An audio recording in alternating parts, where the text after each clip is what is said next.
ക്രിസ്തുയേശുവിൻ്റെ നിസ്തുല്യ നാമത്തിൽ ശുഭസന്ദേശത്തിലേക്ക് സ്വാഗതം. വിശുദ്ധ വേദപുസ്തകത്തിൽ മത്തായി എഴുതിയ സുവിശേഷം 10-ാം അധ്യായം 28-ാം വാക്യത്തിൽ നാം ഇപ്രകാരം വായിക്കുന്നു: ദേഹിയെ കൊല്ലുവാൻ കഴിയാതെ ദേഹത്തെ കൊല്ലുന്നവരെ ഭയപ്പെടേണ്ട, ദേഹിയെയും ദേഹത്തെയും നരകത്തിൽ നശിപ്പിപ്പാൻ കഴിയുന്നവനെ തന്നെ ഭയപ്പെടുവിൻ. ഈ വാക്യത്തിൽ കർത്താവായ യേശുക്രിസ്തു പരാമർശിച്ച പാപിയായ മനുഷ്യനെ ദൈവം ശിക്ഷിക്കുന്ന സ്ഥലമാണ് നരകം. ഈ ഭൂമിയിൽ മനുഷ്യൻ അവൻ്റെ അതിക്രമങ്ങളാലും പാപങ്ങളാലും ആത്മീയമായി മരിച്ചിരിക്കുന്നു.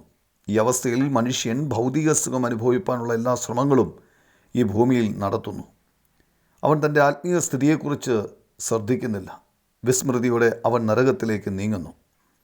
ഭൂമിയിൽ ഭൗതികമായ സന്തോഷമുണ്ട്, എന്നാൽ അവയെല്ലാം ക്ഷണഭങ്കുരമാണ്. നരകത്തിലേക്ക് ഉടനെ മാറ്റപ്പെടും. അവിടെ നിത്യമായ കരച്ചിലും പല്ലുകടിയും ഉണ്ടാകും. അവിടെ അണയാത്ത തീയുണ്ട്, ചാകാത്ത പുഴുവുണ്ട്. ഈ നരകത്തിൽ നിന്ന് നമ്മെ രക്ഷിക്കാൻ കർത്താവായ യേശുക്രിസ്തു മാനവരാശിയുടെ പാപഭാരം ഏറ്റെടുത്ത് ക്രൂശിൽ സ്വയം യാഗമായി തീർന്നു. എല്ലാവർക്കും വേണ്ടിയുള്ള പാപത്തിൻ്റെ ശിക്ഷ സ്വയം സഹിച്ചു, നമുക്ക് വേണ്ടി മരിച്ചു. 3-ാം ദിവസം മരിച്ചവരുടെ ഇടയിൽ നിന്നും ഉയർത്തെഴുന്നേറ്റു. അവനിൽ വിശ്വസിക്കുന്നവൻ നരകശിക്ഷയിൽ നിന്ന് വിടുവിക്കപ്പെടുന്നു. അവൻ്റെ വാസസ്ഥലം നരകമായിരിക്കില്ല, സ്വർഗമായിരിക്കും അവരുടെ വാസസ്ഥാനം.